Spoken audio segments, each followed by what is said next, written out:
The fluorescent lights of Cedar Hills Medical Center buzzed like angry wasps above Ethan Matthews' head as he pressed his back against the cold marble wall. His breath came in short bursts, fogging the November air that seeped through the automatic doors each time they opened. The smell of antiseptic mixed with expensive perfume made his stomach clench, not from hunger this time, but from memory. Hospitals meant pain. Hospitals meant being strapped down while adults in white coats called his love a sickness that needed curing. But tonight, the Beverly Hills Medical Center offered something more precious than food or shelter.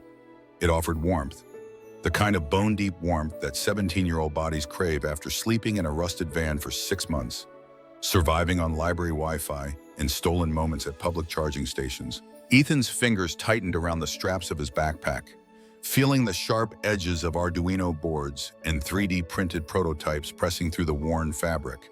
His latest creation, a pressure sensor array designed to detect wheelchair positioning errors, sat nestled between pages of medical textbooks he'd borrowed indefinitely from the donation bin. The automatic doors hissed open again. And this time, everything changed. Madison Pierce rolled through the entrance in a wheelchair that probably cost more than most people's cars. Her dark hair was pulled back in a ponytail that somehow managed to look effortlessly perfect, despite the exhaustion etched around her eyes. Designer jeans, cashmere sweater, diamond earrings that caught the harsh hospital lighting. But it wasn't her wealth that made Ethan's breath catch. It was the way she gripped the armrests of her chair. White knuckles, trembling fingers. The same desperate hold he'd seen in bathroom mirrors during the worst nights of conversion therapy. She was drowning in plain sight, surrounded by luxury, but suffocating just the same. Madison's mother walked beside her, cell phone pressed to her ear, discussing dinner reservations with the casual tone of someone whose biggest concern was whether the restaurant had proper wheelchair access. Her father, Dr. Richard Pierce, strode ahead in his pristine white coat, commanding the space like he owned it, which, considering the bronze nameplate on the wall reading Pierce Family Rehabilitation Wing, he probably did. Ethan should have melted back into the shadows, should have remembered that people like him didn't belong in spaces like this. The security guards were already eyeing him, their hands drifting toward radios. Nurse Patricia Williams was approaching with that particular smile healthcare workers reserved for problems they intended to solve quickly and quietly. Instead, he stepped forward. Madison's wheelchair squeaked, a subtle sound barely audible above the hospital's ambient noise. But Ethan's ears had been trained by necessity to notice the mechanical complaints of broken things. The left wheel bearing was failing, creating an imperceptible drag that would tire her shoulders after extended use. The programming in the electronic controls was outdated, missing efficiency updates that could reduce battery drain by 30%. Their eyes met across the marble lobby.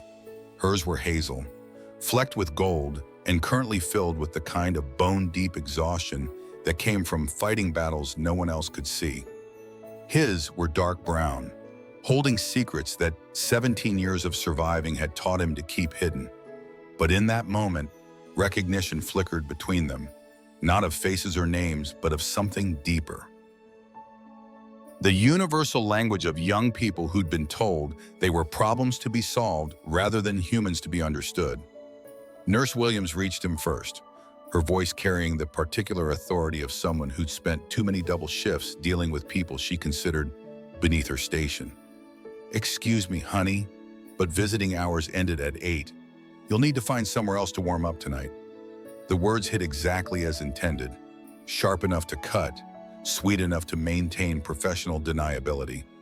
Ethan felt every gaze in the lobby turned toward him and, taking in his thrift store clothes, unwashed hair, and the backpack that marked him as someone without a permanent address.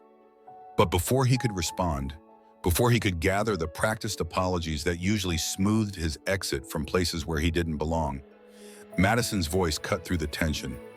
"Actually, he's with me." The lie landed into sudden silence like a stone in still water, creating ripples that would reshape everything that followed. Dr. Pierce stopped mid-stride. Miss Pierce looked up from her phone.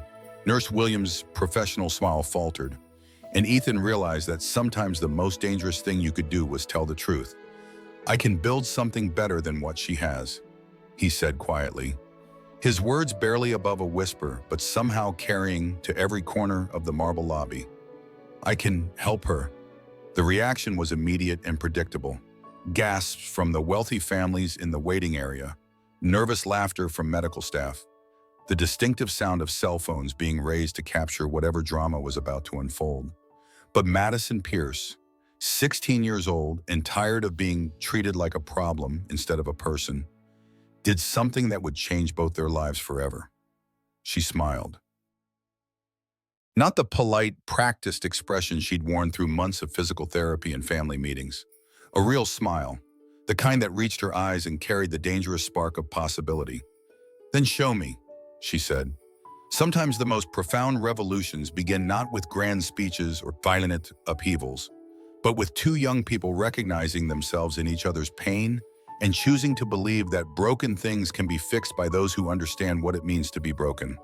In a world that profits from keeping people in their assigned places, the simple act of crossing lines becomes an act of rebellion that can reshape everything we thought we knew about who belongs where and who deserves to be heard. This is only the beginning of Ethan and Madison's story. If you believe that innovation comes from the margins and that sometimes the people society throws away are exactly who we need to save us. Subscribe to Heart Stories, because the most important changes always start with someone brave enough to say, "Let me try," when everyone else has given up. The silence stretched like a taut wire across the marble lobby until Dr. Pierce's voice shattered it completely. "Security to the main lobby, now." His words carried the absolute authority of someone accustomed to being obeyed without question. The kind of voice that had commanded operating rooms for 20 years, that had delivered life-changing diagnoses to families who hung on his every syllable, that had never been challenged by someone wearing secondhand clothes and carrying their life in a backpack. But as the security guards approached, something unexpected happened. Dr. Sarah Chen, a young resident in pediatric rehabilitation, stepped between them and Ethan. Her movement was subtle but deliberate, the kind of calculated risk that could end a medical career before it truly began. "Dr. Pierce," she said carefully, "perhaps we should hear what he has to say. Innovation often comes from unexpected sources." The older physician's face darkened. "Dr. Chen, this is neither the time nor the place for your progressive theories about medical practice." Ethan felt the familiar weight of being discussed rather than addressed, of becoming an object lesson in someone else's debate about worthiness and belonging. His throat tightened as memories of conversion therapy sessions flooded back. Different setting, same dynamic. Adults deciding his fate while treating him like he couldn't speak for himself. Meanwhile, Nurse Patricia Williams was having her own internal crisis. 3 hours earlier, she'd received a text from her 18-year-old son Marcus that still burned in her phone's memory. "Mom, I need to tell you something important. Can we talk when you get home?" She'd worked enough double shifts to recognize the tone, the careful phrasing that preceded conversations she wasn't ready to have. And now, looking at this homeless teenager, whose eyes held the same quiet desperation she'd glimpsed in Marcus lately, her professional certainty began to crack. Madison watched the adults negotiate around her and Ethan as if they were chess pieces rather than people.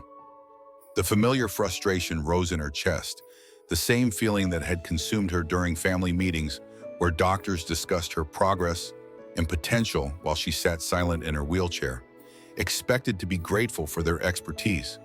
"Stop," she said, but her voice was too quiet to cut through the professional posturing.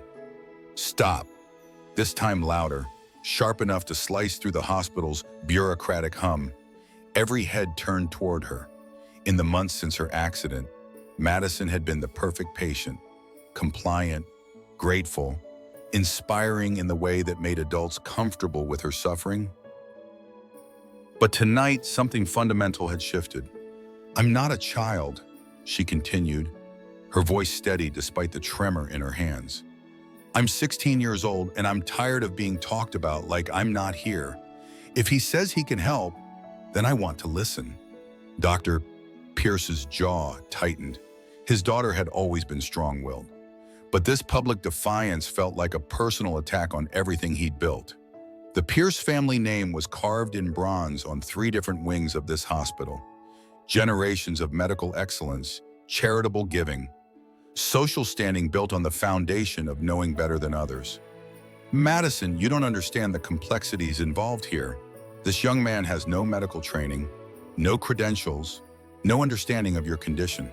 And yet, Ethan said quietly, his voice carrying just far enough to be heard, I know that her wheelchair's left wheel bearing is failing, which is causing shoulder strain that her physical therapists are probably attributing to muscle weakness rather than mechanical inefficiency. The lobby fell silent again. Madison's eyes widened as she processed what he'd said, suddenly aware of the dull ache in her left shoulder that she'd been ignoring for weeks. Dr. Chen moved closer, her professional curiosity overriding political caution. How could you possibly know that?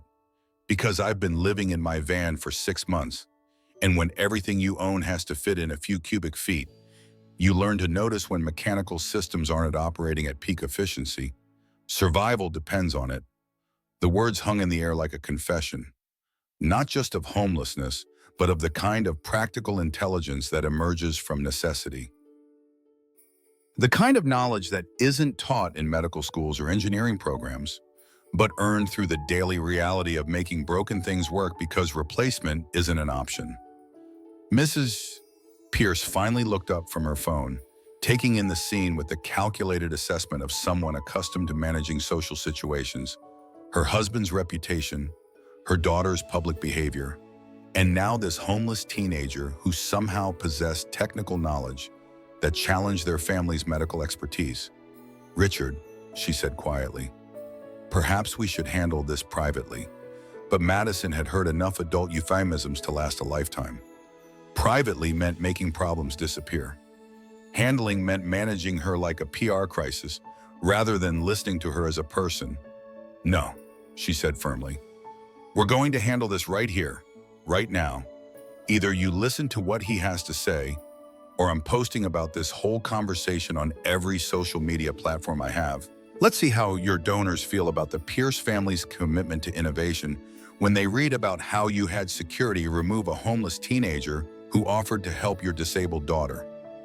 The threat was delivered with the precision of someone who'd grown up watching political maneuvering at dinner tables and charity galas. Madison understood leverage, and she just deployed it with surgical accuracy. Pierce found himself trapped between his professional authority and his daughter's newfound willingness to use her social capital as a weapon. Around them, other families in the waiting area were openly staring, some recording on their phones, others whispering behind designer handbags. Ethan watched the family dynamics play out with the pattern recognition that came from years of reading adult moods for survival cues. He could see the moment Dr. Pierce's anger shifted from righteous authority to political calculation, weighing the cost of public embarrassment against the risk of entertaining a homeless teenager's ideas. Fine, Dr. Pierce said finally, each word carefully measured. But this conversation happens in my office, not in a public lobby. As they moved toward the elevator, Ethan caught a glimpse of himself in the polished metal doors, thin face, hollow cheeks, eyes that looked older than 17, standing next to the Pierce family in their designer clothes and confident posture. The contrast was stark enough to make his chest tighten with familiar shame. But then Madison's reflection appeared beside his, and he saw something that made him straighten his shoulders. She wasn't looking at the differences between them. She was looking at him like he was worth listening to, like his ideas mattered more than his address or his appearance. Sometimes the most radical act isn't changing systems from the outside, but recognizing that those systems have taught us to measure human worth by all the wrong metrics. When we start listening to voices that have been silenced, not because they lack wisdom, but because they lack traditional power, we discover that innovation often comes from those who've learned to solve problems with creativity rather than privilege. But Pierce's office was a shrine to medical authority. Diplomas from Harvard and Johns Hopkins hung in gilded frames, while photographs captured handshakes with senators and surgical breakthroughs that had saved countless lives. The mahogany desk held a brass nameplate that seemed to gleam with self-importance, and behind it sat a man whose world was about to crack open. Ethan perched on the edge of a leather chair that probably cost more than most people's monthly rent. His backpack clutched protectively in his lap. The familiar weight of his Arduino boards and salvaged components felt like armor against the institutional power radiating from every surface of the room. Madison positioned her wheelchair directly across from her father's desk, creating a deliberate triangle of tension. This wasn't the first time she'd sat in this office, but it was the first time she'd chosen her own side in the conversation that was about to unfold. "Let me be crystal clear," Dr. Pierce began, his voice carrying the measured authority of someone accustomed to delivering difficult diagnoses. "My daughter suffered a complete T12 spinal cord injury 8 months ago. The finest specialists in the country have evaluated her case. The most advanced rehabilitation protocols have been implemented. What exactly do you think you can offer that modern medicine cannot?" The question hung in the air like a scalpel, precise and cutting. Ethan felt the familiar flutter of panic in his chest, the same feeling that had overwhelmed him during conversion therapy sessions when authority figures demanded explanations for things he couldn't change about himself. But Madison's presence steadied him. Her eyes held a challenge that wasn't directed at him, but at the assumption that worth could only be measured in credentials and institutional approval. "I'm not offering to cure her," Ethan said quietly. "I'm offering to listen to what she actually needs instead of what the system thinks she should want." Dr. Pierce's jaw tightened.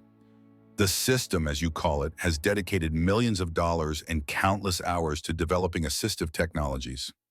And yet her wheelchair squeaks. The battery drains faster than it should. And the programming doesn't account for the fact that she's left-handed, which means the control placement creates unnecessary strain on her dominant arm." The specificity of the observation hit the room like a physical blow. Madison's eyes widened as she processed details about her own experience that she'd been attributing to her disability rather than to poor design. Dr. Chen, who had followed them to the office despite pointed looks from senior staff, leaned forward with genuine curiosity. "How could you possibly know about the control placement without examining the chair?" "Because I've been studying assistive technology patents online for months, using library computers between closing and when security kicks me out. When you don't have health insurance or a permanent address, you learn to research solutions to problems before they become life-threatening." The admission landed differently than Ethan had intended. Instead of generating sympathy, it seemed to crystallize Dr. Pierce's worst assumptions about his character and motivation. "So this is about money," the doctor said, his voice hardening. "You're looking for a handout, a way to exploit my daughter's condition for your own benefit." "Richard," the voice came from the doorway, where Mrs. Pierce stood with an expression Ethan couldn't quite read. "I've been listening from the hallway, and I think you're missing something important." Catherine Pierce had spent 20 years managing her husband's public image, smoothing over his tendency toward arrogance in social situations. But as she watched their daughter's face transform with something that looked like hope for the first time in months, her political calculations began to shift. "Madison," she said gently, "tell us what you think." The question was simple, but it represented a fundamental change in family dynamics. For 8 months, Madison had been asked how she felt, how much pain she was experiencing, whether she was adjusting well to her new reality, but no one had asked her what she thought about potential solutions to problems she lived with every day. "I think," Madison began, her voice growing stronger with each word, "that maybe someone who's actually had to solve problems with limited resources might understand things that people with unlimited budgets miss." Dr. Pierce felt something cold settle in his stomach. Not anger this time, but recognition. The same tone his brother Jamie had used 23 years ago when he tried to explain why the family's religious counseling wasn't helping him stop being gay. "Dad," Madison continued, "when was the last time you actually asked me what it's like to live in this chair instead of telling me what I should be grateful for?" The question hung in the air like an accusation, precise and devastating. Dr. Pierce had delivered thousands of diagnoses in his career, but he'd never been on the receiving end of such clinical accuracy about his own blind spots. "That's not fair, Dima," he said, but even as the words left his mouth, he could hear how hollow they sounded. "What's not fair," Madison replied, "is spending 8 months pretending that expensive equipment automatically means effective equipment. This wheelchair costs $40,000, and it can't even recognize that I'm tired before I am." Ethan's breath caught. "Fatigue monitoring," he said quietly. "That's exactly what I've been working on. Not exoskeletons or miracle cures, but smart sensors that can predict user needs and adjust assistance accordingly." Chen moved closer, her professional excitement overriding the political tension in the room. "That's actually brilliant. Preventive assistance rather than reactive support." "It's theoretical at best," Dr. Pierce interjected, but his certainty was beginning to crack. "You're talking about complex programming, medical-grade sensors, FDA approval processes.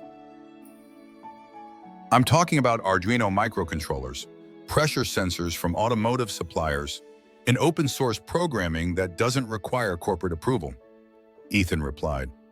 "Technology that prioritizes function over profit margins?"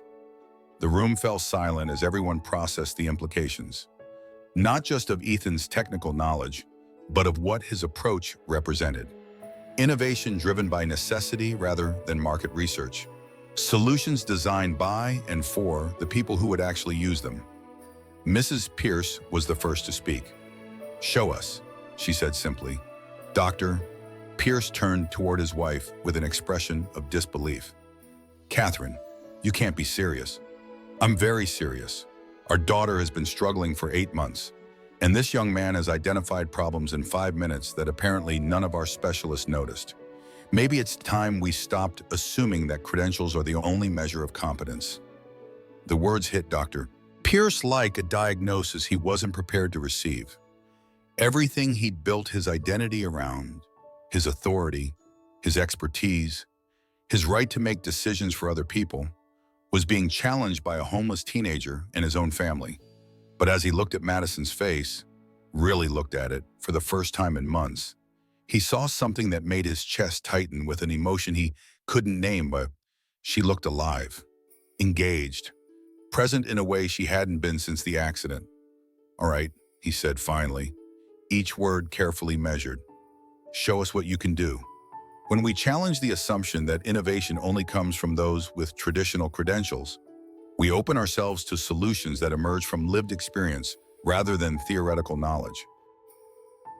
The most profound breakthroughs often come not from those who have studied problems in academic settings, but from those who have had to solve them with creativity, resourcefulness, and the kind of practical wisdom that can only be earned through necessity. The workshop space that Dr. Chen had secured in the hospital's basement felt like a cave carved from institutional neglect. Fluorescent lights flickered overhead, casting uneven shadows across workbenches that hadn't been used for their intended purpose in years. Medical equipment from the 1980s gathered dust in corners, relics of a time when innovation moved at a different pace. Ethan spread his components across the metal surface with the careful precision of someone who couldn't afford to lose a single piece. Arduino boards salvaged from electronics dumpsters, pressure sensors ordered with money earned from returning bottles, 3D printed housings created during stolen hours at the public library. Each component represented weeks of planning, saving, and hoping. Madison positioned her wheelchair beside the workbench, close enough to see every connection Ethan made, but far enough away to avoid interfering with his process. For the first time in 8 months, she felt like a collaborator rather than a patient. The core concept is predictive assistance, Ethan explained as he began connecting sensor arrays to the Arduino microcontroller. Instead of waiting for you to show signs of fatigue or discomfort, the system monitors micro movements, pressure distribution, and muscle tension to anticipate your needs. Dr. Chen leaned closer, her medical training kicking in as she watched Ethan's hands work with surprising confidence. "How do you account for individual variation in fatigue patterns?" "Machine learning," Ethan replied without looking up from his work. The system builds a personal profile over time, learning your specific patterns and adjusting assistance accordingly. No two users are identical, so no two assistance profiles should be identical either. The explanation was delivered with the casual expertise of someone who'd spent months researching, designing, and refining. Dr. Pierce found himself caught between skepticism and grudging respect as he watched this homeless teenager demonstrate knowledge that some of his medical residents struggled to grasp. "Where did you learn programming?" Dr. Pierce asked, his voice carefully neutral. Ethan's hands stilled for a moment. "YouTube tutorials, library computers, trial and error. When you don't have access to formal education, you learn to be creative about gathering information." The simple statement carried the weight of months spent in public libraries, teaching himself concepts that other people learned in climate-controlled classrooms with dedicated instructors. Educational inequality compressed into a few matter-of-fact words. "Show me the pressure mapping," Madison said, extending her hand toward the sensor array. "I want to understand how it reads my movements." As Ethan guided her through the technical specifications, something shifted in the room's dynamic. Madison wasn't asking questions as a curious observer, but as someone who understood that this technology would either enhance or complicate her daily life. Her input carried the authority of lived experience. "The sensitivity needs adjustment," she said after testing the pressure sensors. "My hand strength varies throughout the day, especially when I'm tired. The system should compensate for that variation rather than requiring consistent input pressure." Ethan nodded, making rapid modifications to the code. "Adaptive sensitivity thresholds. That's actually brilliant. I hadn't considered fatigue-related strength variation." Dr. Chen watched the collaboration with growing fascination. "You're essentially creating a personalized human-machine interface that evolves with the user's needs." "Exactly," Madison replied, surprising herself with how naturally the technical language came to her. "Instead of forcing me to adapt to the machine's limitations, the machine adapts to mine." The breakthrough came at 11:37 on a Tuesday night. Ethan had been working for 6 straight hours, fueled by hospital vending machine coffee and the kind of focused intensity that comes from finally having the resources to build something you've been dreaming about for months. The sensor array came online with a soft beep, immediately beginning to map Madison's positioning, weight distribution, and micro movements. Data streamed across Ethan's laptop screen in real time, painting a digital portrait of how she interacted with her wheelchair. "It's working," Dr. Chen whispered, watching the data flow with the reverence of someone who understood the complexity involved. But Ethan's expression remained tense.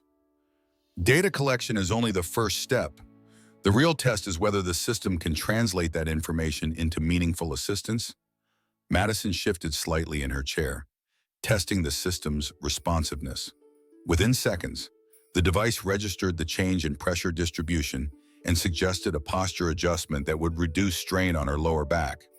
"How did it know?" she asked, genuinely amazed. "Pattern recognition," Ethan explained. "The system identified a micro-adjustment pattern that typically precedes discomfort based on the data from other users I've tested this with." Pierce stepped closer, his professional skepticism warring with undeniable evidence. "Other users, Marcus, mostly, and Riley, when she lets me, both of them use wheelchairs, and they've been helping me refine the algorithms for months." The admission revealed a hidden network of collaboration, young people working together to solve problems that institutional medicine had accepted as inevitable. Underground innovation driven by necessity rather than profit. "This is remarkable," Dr. Chen said, reviewing the data outputs. "You've essentially created a personalized health monitoring system that could revolutionize assistive technology." But even as success seemed within reach, Ethan's phone buzzed with a message that made his blood run cold. Marcus had sent a single-word raid. Immigration enforcement was conducting sweeps through the homeless encampments where Ethan sometimes stayed. His undocumented status, hidden from everyone except Marcus and Riley, suddenly felt like a ticking bomb. If he was arrested, if his identity was discovered, Everything they'd built would disappear along with him. Madison noticed the change in his expression immediately. "What's wrong?" Ethan's throat tightened as he weighed the risks of honesty against the impossibility of continuing to hide. "There are some complications in my life that might make it difficult to continue this project." "What kind of complications?" Dr. Pierce asked, his voice carrying the authority of someone accustomed to extracting complete information. The question hung in the air like a medical diagnosis, demanding truth that could change everything. Ethan looked at Madison, at Dr. Chen, at Dr. Pierce, seeing in their faces the beginning of trust that he was about to either deepen or destroy completely. "The kind that come with being in this country without documentation," he said quietly. "The kind that make people like me disappear when the authorities decide we're problems to be solved rather than people to be protected." The admission landed in the workshop like a confession, changing the stakes of everything they'd built together. Innovation, it turned out, was only as sustainable as the safety of the people brave enough to pursue it. True innovation requires not just technical expertise, but the courage to persist despite systems designed to exclude certain voices from the conversation. When we create spaces where knowledge can be shared across traditional boundaries of class, education, and legal status, we discover that the most transformative solutions often come from those who have the most personal stake in making broken systems work better. The workshop had become something more than a basement storage room. Over the following weeks, it transformed into a space where possibility lived alongside reality, where Ethan's technical innovations merged with Madison's lived experience to create something neither could have achieved alone. The breakthrough came not as a dramatic moment, but as a gradual recognition that their collaboration had produced something genuinely revolutionary. The smart assistance system they developed together wasn't just functional, it was learning, adapting, evolving with Madison's daily patterns in ways that surprised even Ethan. Pierce found himself spending more time in the basement workshop than in his executive office. Initially, he'd told himself it was professional oversight, ensuring that his daughter's safety remained paramount. But as he watched Madison engage with technology on her own terms, making decisions about her care based on her own expertise rather than medical authority, something fundamental shifted in his understanding. The fatigue prediction algorithm is remarkable. Dr. Chen reported during what had become their weekly progress meetings. Madison's muscle strain has decreased by 37%, and her energy levels are significantly more stable throughout the day. But the numbers, impressive as they were, told only part of the story. Madison had begun speaking differently about her disability, not as something that defined her limitations, but as one aspect of her identity that informed how she navigated the world. She'd started a blog documenting the development process, attracting attention from disability rights advocates and technology innovators worldwide. "What I've learned," Madison wrote in one post that went viral, "is that the most important question isn't how can we fix you, but what do you need to live the life you want?" The attention brought unexpected challenges. Medical device companies sent lawyers questioning patent rights. Conservative donors threatened to withdraw funding from the hospital if Dr. Pierce continued supporting what they called experimental activism. Immigration advocates reached out after learning about Ethan's status, offering legal support that came with its own complications. Dr. Pierce's marriage nearly ended during this period.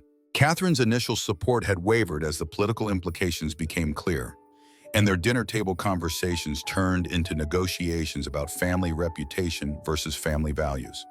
It was Tyler, Madison's younger brother, who finally shifted the dynamic by announcing his intention to study biomedical engineering and work with marginalized communities.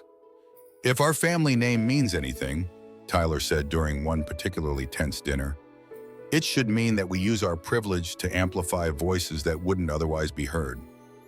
The moment that changed everything came 6 months after that first night in the hospital lobby.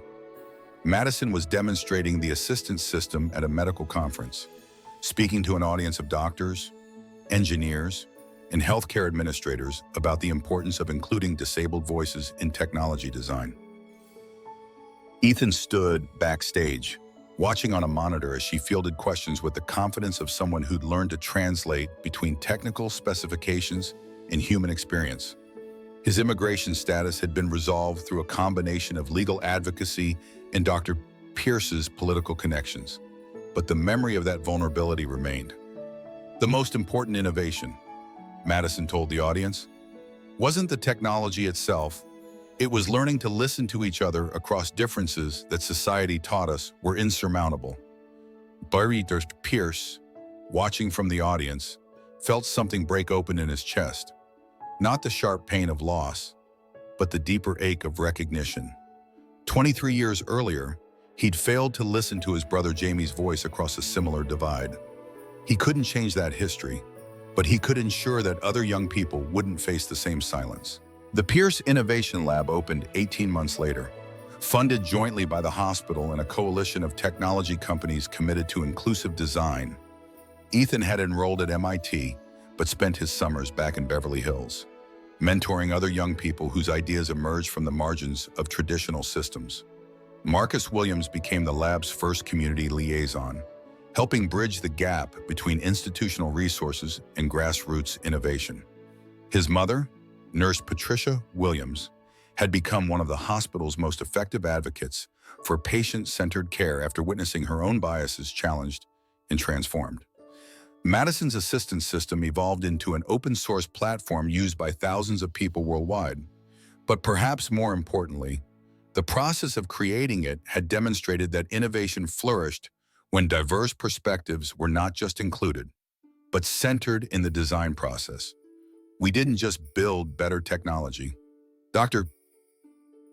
Chen reflected during the lab's first anniversary celebration. We built better relationships between medical institutions and communities they serve, between people whose differences had been weaponized against collaboration. Dr. Pierce, now a vocal advocate for inclusive healthcare and immigration rights, had learned that expertise could emerge from unexpected places and that his role as a physician was not just to treat individual patients, but to challenge systems that created unnecessary suffering. The workshop basement had been converted into a proper innovation space, but they'd kept one wall exactly as it was that first night. Ethan's original prototype still sat on the workbench, a reminder that the most transformative changes often begin with someone willing to say, "I can help," when everyone else has given up. Have you ever encountered a moment when someone from outside traditional systems offered a perspective that changed everything you thought you knew? When expertise emerged from lived experience rather than formal credentials? If this story reminds you that innovation thrives when we listen across difference, and that the most important voices are often the ones we've been taught to ignore, subscribe to Heart Stories. Because the future belongs to those brave enough to believe that broken systems can be transformed by the people who understand them best.